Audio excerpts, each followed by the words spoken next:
விநாயகர் சதுர்த்தி வந்தாச்சுல, இன்னும் ஏன் வெயிட் பண்ணுன்னு சொல்லிட்டு எங்கள் வீட்டை குட்டி விநாயகரை வாங்க நாங்கள் கடைக்கு வந்திருந்தோம். அங்கே வந்து பார்த்தா சின்னதுலேருந்து பெரிய சைஸ் வரைக்கும் அவ்வளோ சூப்பராக அவ்வளோ வெரைட்டிஸில் வந்து அங்கே விநாயகர் வந்து இருந்துச்சு. ரொம்ப தத்ரூபமாகவே நம்ம என்ன ஆர்டர் கொடுக்குறோமோ அதை அவங்க கையிலேயே மண்ணால் செஞ்ச சிலையும் கூட அவங்கக்கிட்ட இருந்துச்சு. இவங்க தான் வந்துட்டு கௌரி, விநாயகரோட அம்மா. இவங்களை வந்துட்டு நம்ம விநாயகர் சதுர்த்திக்கு முன்னாடி நாள் வச்சு பூஜை பண்ணிவிட்டு நெக்ஸ்ட் டே தான் வந்துட்டு நம்ம விநாயகர் சதுர்த்தி செலிப்ரேட் பண்ணுவோம். இந்த சிலையும் கூட சின்னதுலேருந்து பெரிய சைஸில் வரைக்கும் அவங்கக்கிட்ட அவைலபிளாக இருந்துச்சு.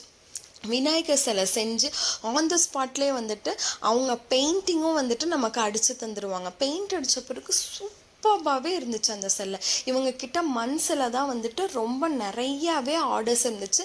லைனாக ஆர்டர் பண்ணி வச்சுருந்தாங்க. அங்கே ஆர்டர் கொடுத்தா அந்த ஒரு ஷீட்டில் நம்மளோட பேர் எழுதி விநாயகர் மேலே வச்சுருவாங்க. நாங்களும் எங்களோட ஆர்டரை ப்ளேஸ் பண்ணிவிட்டு கிளம்பிட்டோம்.